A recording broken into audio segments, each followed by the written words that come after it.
You work hard for your warehouse, but is your technology working as hard as you do? Don't you think your warehouse deserves that?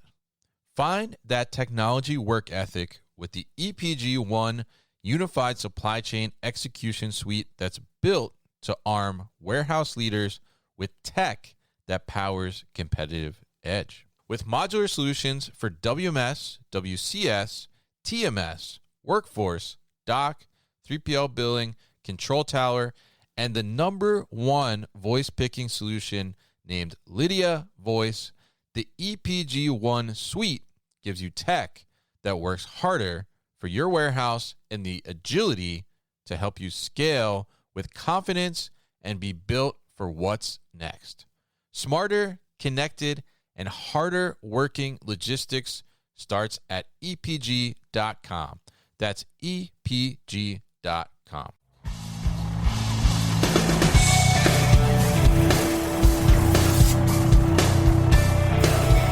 The New Warehouse Podcast, hosted by Kevin Lawton, is your source for insights and ideas from the distribution, transportation, and logistics industry. A new episode every Monday morning brings you the latest from industry experts and thought leaders. And now, here's Kevin.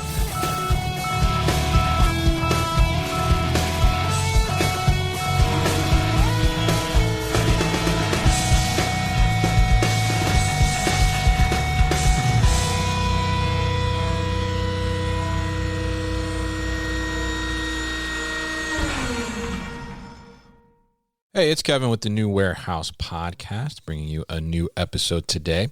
And on today's episode, I am going to be joined by Chris Condon, and he is the CEO and founder at Aircon. And we're going to talk all about air freight today, and we're going to talk about how they're developing AI agents to help with air freight and how the air freight market looks right now and what the future of air freight looks like as well. So really interested in diving into this topic and getting to know Chris a little more too, and some of his background and how he founded this company. So Chris, welcome to the show. How are you? Hey, appreciate it. Thanks for having me. Looking forward to the chat.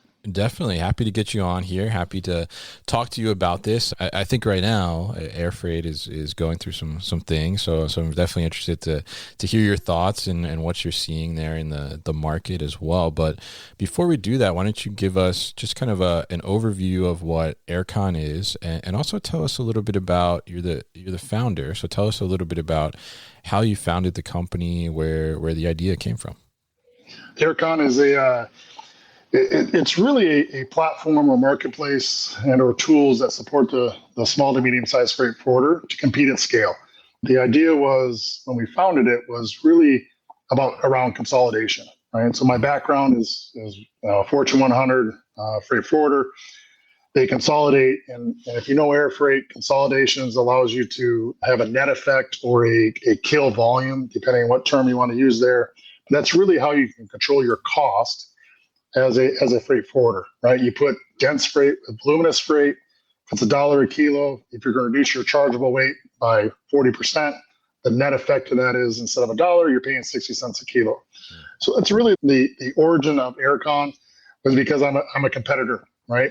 Played sports all my life, and then when I went from a Fortune 100 freight forwarder down to a small to medium-sized freight forwarder, I had relationships with very large shippers, right? Things like Foxconn and Cisco and Microsoft. These are very large shippers, and because of my relationships, I could get invited to these RFPs, RFQs, and I could compete in every mode of transportation, warehousing, customs brokerage. But in air freight, I wasn't able to compete. And that's really why we started Aircon, was how do we support air freight forwarders to compete at scale? And you really only do that through consolidation. At least that was our original thought, was, hey, we do this through the consolidation. And so we built the platform. We built some consolidation lanes, which was going great, but we just weren't growing fast enough. So we listened to our customer, and basically what we were told was, hey, Chris, we love your idea, and if we get the shipment, we'll check out your rates, right? We'll check out your service. So we built what we call Captain Cargo today, which is an LLM agent. It's an AI agent. It's not a co-pilot. It is truly an AI agent. And there is a significant difference between those two. But what we found when we implemented it for internally is we improved our win percentage by 40%. We improved our revenue by 2.5x in the first 90 days. Oh, wow. And a light bulb went off. It's like, wow, if this is helping us, can you imagine how this could help the freight forwarder respond to their customer with 24/7, right? So you think about how freight has moved. So that's why we started, is really to, from a Captain Cargo perspective, that's really why we started it, is to support the freight forwarder that may or may not have a network around the world. Interesting. Yeah. And I love that. It's like you had everything except for this one thing. So you're like, let me go figure this out and get it right. I like that. Right. Yeah. and so very interesting too, to kind of unlock that. And obviously, those gains in 90 days, I mean, I think is huge, right? So definitely on to something there. So now tell us right now, because obviously with a lot of things shipping directly out of foreign countries into the U.S. domestically and things like that, air freight has been a big topic, right? And I think there was like a surge in air freight, but now there's some of that is dialing back as things are getting unfolded with the tariffs and everything. So tell us a little bit about from what you're seeing in the market. I mean, what does air freight look like, or what would you say the current state of air freight is? So I think it depends on where you're going, right? Mm-hmm. So air freight is kind of interesting because most people outside of the air freight industry think of air freight as a moment, right? Hey, I got a line down situation. Yeah. I need it now. I'm trying to avoid tariffs, so get it into the country prior. But the reality of it is most air freight is by design, right? So for example, we have a customer that ships 20 to 50 pallets or skids of corrugated from the Midwest in the U.S. to India every week. Oh, wow. Of corrugated. Yeah. Now, obviously it's special, right? It's pharmaceutical, and they can't have the condensation of ocean. But for the most part, people move via or ship via air by design, or it's part of their supply chain. And so with that part really hasn't changed too much, with the exception of trans-Pacific, so China to the U.S., for example, or import. As the tariff and the geopolitical stuff that's going on, more is being shipped to ocean now than it is to air. So obviously pre-COVID, right, or during COVID, a lot of air freight, trans-Pacific. But again, the reality of it is that really hasn't changed too much. What has changed is the fact that people are flying more, which means there's more luggages, right? More luggage on the airplane, which means there's less capacity for cargo. Because that's another thing that I think that a lot of people outside the industry don't understand or don't know, is that 80% of the global trade is on passenger aircrafts, right? It's in that belly of that plane. Interesting. Yeah. And that's an interesting thing there, because I do think like a lot of people think right away, like, oh, you had to use air freight. Like, oh, you must have planned something incorrect, or your forecast was wrong. Right. Or you had like a QC issue or something, like you got to get stuff here quick. Right. But I think that is an interesting thing there where, people are working that into their supply chain on a regular basis. And I think that's a great example, the corrugate, as you mentioned. So tell us a little bit about that, because I think that's interesting that you said that, the number of passengers that are traveling is increasing, right? Or has increased over time, which means that there's less space underneath. So how does the market fluctuate or react to that to absorb additional capacity that maybe cannot be on a passenger plane? Some of that is through rates, right? So rate is the kind of the pain point, or the thing that people make decisions on for a P&L forecast, those type of things. That say, if it's $2 a kilo or $6 a kilo, let's move it via air. But if it's $10 or $15 a kilo, let's move it ocean. So there's some supply chain decisions that happen based on rate, right? But again, there's other factors that go into it. So going back into this corrugated standpoint, the condensation in a truck or in an ocean container is much higher, so they don't want that to affect this particular corrugated. It could be the fact that they need it sooner than what ocean can provide. And that particular situation is actually very interesting to me, because we're building 3 agents, right? So we're building a quoting agent. Currently, it's only air exports out of the U.S., but our second agent is our booking agent, which is, I have a shipment, you got to book it with the airline, you got to book it with the trucker, you got to book it with the warehouses, customs, all that kind of good stuff.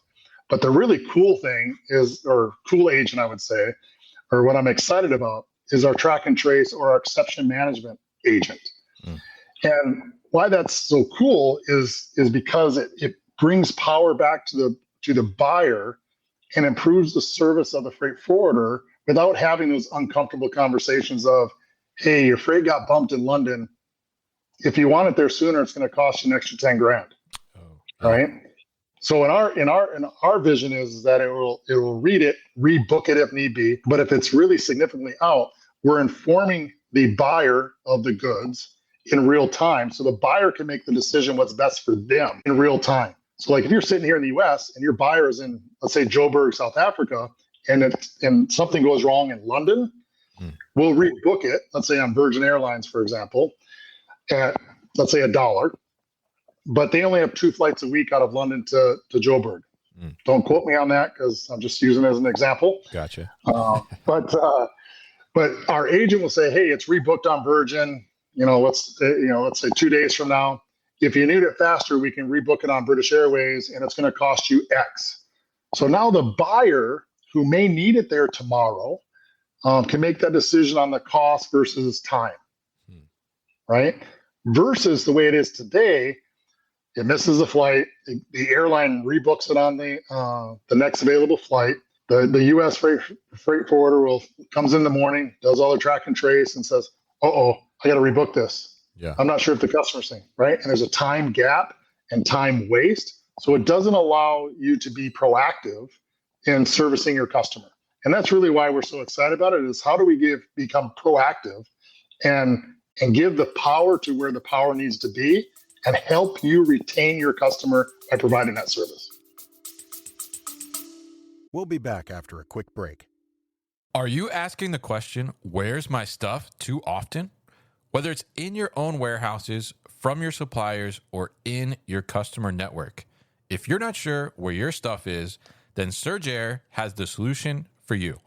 With Surge Air's 99.9% accuracy, you're getting more than just supply chain visibility. You're getting the ability to orchestrate your supply chain and guide decisions in real time. Reduce the chaos in your supply chain and find operational truth with Surge Air. Find your visibility and learn more at surgeair.com. That's surgeair.com. Yeah, I love that. And I think that's a great thing to point out, right? Is that, that overnight difference, right? Because when you're looking to move something through air, I mean, obviously you're looking for speed, right? I mean, that's one of the factors in there, right? So that overnight does make a difference, right? In factoring that in on when you're expected that to be there, when you're trying to get that there for the customer. That's right. So very interesting to create these AI agents, right? And you mentioned earlier, I think we should clarify this, because you mentioned earlier that these are AI LLM agents, I think you said, and not co-pilots. So what's the difference there? Big difference is the co-pilots require human interaction to execute the transaction, where an agent will actually execute the transaction. So, for example, in the LLM world, which is large language model, if you're unaware, or thinking like OpenAI or DeepSeek or those type of things, really reads email. It structures the data in a manner that we can digest it, and then we spin it out. So like our quoting agent, for example, we have, I think, 19 agents that does decisions just on the quoting, right? So that one agent that we're selling, internally, we have, again, 15 to 17 agents that are doing the work or calls to get the information back to you. So on a co-pilot is more like I'm getting an email, I'm going to digest it, and I'm going to put it into your TMS or into your WMS system for you, but it doesn't actually execute the order, right? It doesn't create the pick ticket in a warehouse situation, or it doesn't create the airway bill. All it does is take the information and put it into your system. So it's a little bit of nuance there, but we think that the co-pilots there's a ton of them out there. Right, there's a ton of data reading things that we use as well, right? In certain cases, right, we use, hey, these guys are really good at this. Let's leverage that they've already built, and we try to have 2 or 3 different providers, if you will, from a tech perspective, to make sure that we have a complete ecosystem for the freight forwarder. So, like rate repositories, for example, like a Cargo One, a Web Cargo, 7L, Web Cargo 7L is the same, Cargo AI. These are all rate repositories or booking platforms that we use, right? Because we're not replacing them. We're not replacing the freight forwarder. We are trying to leverage the knowledge and give that to the freight forwarder. So that's a very distinct difference in my mind, that we're trying to make it a win-win-win, not just a win-win. And what I mean by that is, like, if you think of like a trucker, right, in Dallas, Texas, may have 10 trucks, right? But the freight forwarder might be in Seattle and they don't even know. Kind of the secret sauce, if you will, on a lot of these things is like, I know a guy, or I know a carrier that does really good service at a really competitive rate. So if I'm in Seattle, how do I know that guy, right? Or how do I know that company? Captain Cargo allows you to know them and to understand what they are. You don't have to use them, right? But it helps you be competitive and stay market competitive, right? Because what happens, at least in our opinion, is, hey, we got a big piece of business, right? Whoever the large shipper is, right? And we set it up, right? Hey, we're going to move it on American Airlines. My cost is $1. I'm going to sell it for $1.05 or whatever your margins are. And then it just runs. Well, the challenge is, hey, American Airlines might have been very competitive when you set it up 3 months ago, but now there's a other carrier that moved in that's selling it for 50 cents, right? So even if you're selling it for $1.05, now you can buy it at 50 cents. So we're trying to improve the margins for the freight forwarder. And the example I use all the time is Milwaukee to London. Most people will quote truck from Milwaukee to Chicago, and then Chicago air freight to London. And there's lots of capacity out of Chicago, daily flights, multiple flights a day, right? And so you quote it that way because that meets the customer's demand, right? Or expectations. But a couple times during the year, maybe British Airways goes to Cincinnati twice a week, right? And they're selling it or have lots of capacity. So when they have lots of capacity, the rate is lower, right? It's simple economics, right? Supply and demand of space and what you're charging for that space. So our AI agent during the quoting time will quote it over Chicago, let's say BA over Chicago. But when we get the booking, we're now redoing the routing and booking the trucking and the airline based on what the customer's expectations are. Right. So this is a very cool part in my mind, because now we're helping the freight forwarder make more money. Right. So you already won the business. You know what the customer is willing to pay, and you know what the customer's expectation is. So how can you make more money to stay relevant long term? And that's why I think is what we're building is unique, is because we're not focused on the what, we're focused on the how as an industry, not just on a shipment by shipment basis. Yeah, it's very interesting because, I mean, as you described that there, I mean, the one thing that comes to my head is like, there's so much variability there. Like how could a human even navigate all that to get to that and figure that out for multiple shipments over time, right? I mean, that's a lot to track, and there's obviously time sensitivity in there too, as well as you mentioned earlier. So I guess you mentioned kind of the difference there between the AI LLM agent and the co-pilot, and you said that the co-pilot needs some human intervention with it, which is some of the difference there, and this AI agent will just act on its own basically.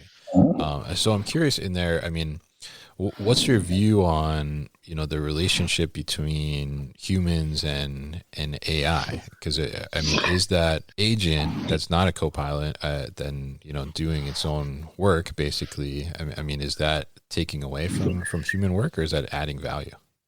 I think it adds tremendous amount of value. So one of the things that people talk about, hey, it's hard to sell to freight forwarders because they're all about the relationship, right? Which I want to make sure I believe that's 100% true. Yeah. And what we believe is that we are removing friction so you can have a more in-depth relationship with your customer, right? Really know their pain points, really know what's important to them so you can service them. Not spending time, hey, what's American rate? What's BA's rates? What's Lufthansa rate? But what's important to them? And the data that we give them allows them to have those type of conversations. And I'm not sure how to explain this in a different manner, but we believe that it actually, if done right, will actually improve your business beyond 10x, right? Because If you understand the need of your customer, you can meet them where they're at, right? And I use this example we use that London example of having an issue in London because it missed a flight, mechanical issue, whatever the issue may be. If you don't meet the customer where they need because you don't know, hey, they said 3 to 4 day transit and now it's 7 or 8 day transit. Yes, most people understand that, right? Hey, mechanical issue. But if you have a line down situation, now it's going to cost possibility of millions of dollars because you have a line down situation versus the 10,000 for the rerouting on another carrier, which you have to have a network. You got to have someone on the airlines, right? You have to have someone in city, which we have, by the way. So that's part of the AI agent or part of the Aircon marketplace is that we're a wholesale network globally, right? So which allows us to help you, the freight forwarder, do some really cool things. Because again, if it's a line down situation, 10,000 is not that big of a deal, right? So it removes that awkwardness of, hey, yes, there's a problem, but here's the solution, right? Where I think most people get messed up on or get hung up on what they call visibility, right? It's like, we need to have visibility tools, which is true. But if your container's in Long Beach and you don't know where it's at or when you're going to get it out or what it's going to cost to get it out, who cares, right? It doesn't help you. It only helps you if you have a solution to whatever your problem is. So if you take the resources out of data entry and more into relationship, we believe that that's the secret to success long term. Interesting. Yeah. And I think that's pretty incredible to hear because, that relationship, I think whether it's, in the freight forwarding or just logistics in general, I think is still a key element, right? And I don't think that's really going anywhere. So I love that perspective that, it's going to allow you to free up more time to focus on the relationship and give you the data to make you understand like how to make this relationship better or better understand like what does your customer need and how do you accommodate that. So, I mean, in that regard, when we look at, there's obviously different sizes of businesses that are doing freight forwarding, right? I mean, does a tool like this help to level the playing field a little more between, the players? Yeah, that's an interesting question. Is we hope so, but the reality of it is it's really either going to stay relevant or you're not going to stay relevant.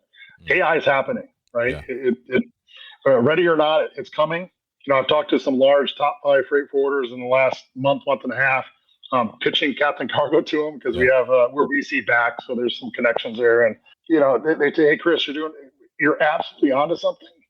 But we have 50 AI engineers building this for internal stuff. And again, it kind of goes back to staying relevant. If you can't invest in this technology, you have to partner with someone, and we want to be that partner. Gotcha. Right, because it's happening. It's funny, as my wife is a pretty high up at a online school, right? Okay. And we were talking about the other day, some laws are changing, and she's talking about the good and the bad, about all this kind of good stuff. And I asked her, I said, when did the company start? So online education, the company that she works for, started in 2001. Oh, wow. That's pretty early. Yeah. And you think about, like, I'm old, so I remember dial-up and, the 486, right? Yeah. But someone had the idea then, and now in the state of Texas, there's, I don't know how many students, 30, 40, 50,000 students that are all online. Really? Interesting. Right? Yeah. So AI is happening, right? So it's either you get on board and try to embrace it and how do you can use it to benefit your business, or you got to find another advantage because speed matters in this business.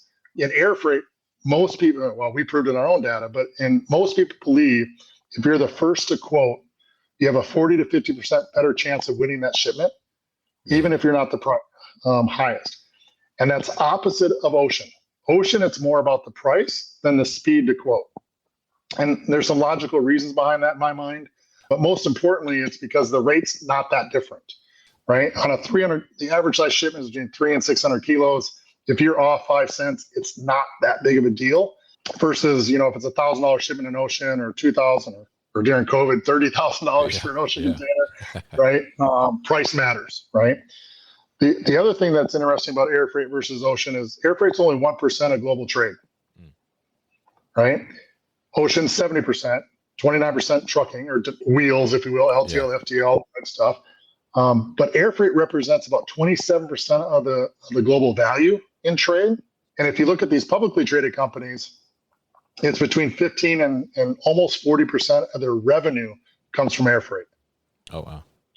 Right. So yes, it's only 1%, but there's a lot of money in it because it's so complex. Yeah. The complexity comes into the fact that there's so many different airlines. And I didn't know 90% of this stuff until about a year ago. Yeah. Like there's 1,000 airlines around the world, 800 to 1,000 airline carriers around the world.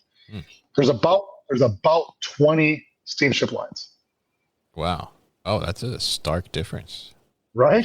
Yeah. Right? Almost every country, not almost, there's a lot of countries that have their own airlines, like the US, we have, obviously American, United, et cetera. And then a lot of airlines, one, because it's part of their defense plan or progress or whatever. But so it's complex. And then as things go down, like, the Russia-Ukraine war happens, well, now you can't fly there. So what are the rules around that? What are the regs around that? So it's just complex and it's ever changing, right? Especially because it moves on passenger aircrafts, right? Like the Pakistan-Indian war or conflict, whatever you want to call that. We got a call from one of our airlines saying, hey, we can't honor your rate anymore because we're not taking cargo because we can't fly over Pakistan anymore. We got to fly around. Oh, wow. Which originally I thought, I'm like, well, you guys are just using that to raise my rates. But then when we talked to them, they said, no, we're not taking any cargo because we got to add fuel because we have to fly around. Interesting. Yeah. It was a longer flight, I guess, right? Yeah. Longer flight. Yeah. Longer flight. So there's, narrow body, wide body, different. So it's just complex and it's fast. And once that airplane leaves, that capacity is out of the market, right? You can't resell that capacity. It's gone. Yeah. So speed, and that's actually why I love air freight, to be honest with you, is like, I know we're on a warehouse call. I used to be a warehouse. In fact, I set up VMIs in El Paso and, close to 1 million square feet and a bunch of people. And I love warehousing distribution. It's really, long story short, I just love it. But what I hated about it is if you made a mistake today in the operation, that mistake may not show up for years. That's true. Yeah. Right. That's a great point. And it's very difficult to figure out what the root cause was without a lot of time. Well, in air freight, it's pretty simple. Right? Yeah. I picked it up here. I delivered it here. It's a very short window. So if something goes wrong, the time difference, you normally have a solution to fix it faster, right? And that's what I love about air freight. More than the revenue, more than the thing is like when problems occur, because at the end of the day, why do people hire freight forwarders? Is because they trust them that their freight's going to get somewhere that they need it, right? Because it's all about trust. And so the other part of that is things always go wrong, right? If you're in logistics, things go wrong, right? Yeah. There's humans involved, there's trucks involved, there's timing involved. So how do you fix it faster? And that's what we're really excited about is how do we fix and give solutions faster so don't have to spend the time trying to chasing things that you shouldn't have to chase down, right? That's why we're so excited about it. Yeah. And I think that is exciting. I mean, I think that's such a great thing to be able to do because, like you said, I mean, things go wrong all the time, right? We're moving stuff around. Right. I mean, whatever the case may be. I mean, look at I'm in New Jersey. Look at what's going on in Newark right now with flights. I mean, it's crazy, right? It's causing problems for me. So if you're listening in Newark, please fix something. But I mean, it's very interesting too, and I love the approach and the way you're tackling the problem, and I think it's gonna enable these companies to be so much more nimble, I guess, and be able to be more efficient as well. So if we look towards the future, what do you think the future of air freight looks like? Well, that's a tricky question, right? So it's not going away. Mm-hmm. I absolutely believe that it's a critical part of supply chains for, again, lots of different reasons. I do think it needs to be automated and more I'm going to say regulatory-ish, but not in a manner that most people think, right? Mm-hmm. Like some standardization, I guess, is probably a better term for that. Okay. Like, for example, in the U.S., the airlines charges if you don't do an electronic airway bill, right? So if you don't book online or don't book through their platform, they charge you. But the TSA regulations require you to have paperwork that follow that shipment, right? So you have a label, paperwork, and then electronic. And so how do you streamline that? How do you streamline the security, which we are in talks with TSA to figure out different ways that we can help them improve or speed up that process. Okay. Since 9/11, the known shipper stuff is just some type of it's archaic. Let's just put it that way, for lack of a better word. But they want to improve, right? So we are part of those conversations and talks on what are different ways that we could make sure we're secure, right? Because we don't want bad things on aircraft, right? But improve the process for a more secure and more efficient manner. So those are things that I think are going to change over the next. Whenever you're dealing with the government, it's kind of hard to know. Let's say 3 to 12 months, at least from a trial standpoint. The other thing I think is going to change is how they do accounting part of it, like how do they bill and how do they whatnot. Currently, IATA or CNS manages it, what we call CAS, which is a cash settlement group, if you will. There's I think that's going to change a little bit, which will make it more accessible to freight forwarders globally. We have some ideas on that I'm not ready to share yet, but we have some ideas that will significantly remove the barrier of entry for freight forwarders, along with removing friction from the process. Our entire mission is to serve the freight forwarder and remove friction. Interesting. Yeah. And I think it'd be interesting to see how that continues to evolve. And I agree with you. I mean, like you said, it's not going anywhere, right? We're got to move stuff always, right? But I think that regulatory standardization thing is interesting too as well. Like how do we make that more seamless, a little easier in some aspects, and probably some AI will come into play there as well. So very interesting to talk to you today, Chris, and learn about kind of what's going on in the air freight market, as well as what you're doing with Captain Cargo, the AI agent there, here to save the air freight day, right? Something like that. Yeah. Oh, that's awesome. Yeah. So very, very interesting to talk to you and to hear about what you're working on here. So if people are interested in learning more about Aircon and what you're doing, what's the best way to get in touch or learn more? A couple different websites. There's airconai.com or captaincargo.ai. You can reach us through there, or you can find me on LinkedIn at Chris Condon, or you can feel free to email me at sales@airconai.com. That goes directly to my inbox. All right, great. And we'll definitely put all that information at thenewwarehouse.com as well as in the show notes here. So, Chris, thank you once again for your time on the show today.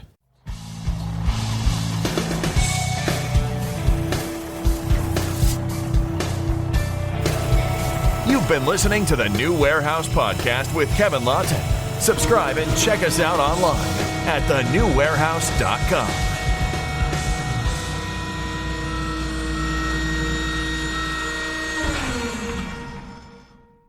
Enjoyed this episode? Make sure you are subscribed to the podcast, and for more content from the New Warehouse, find us on LinkedIn and YouTube.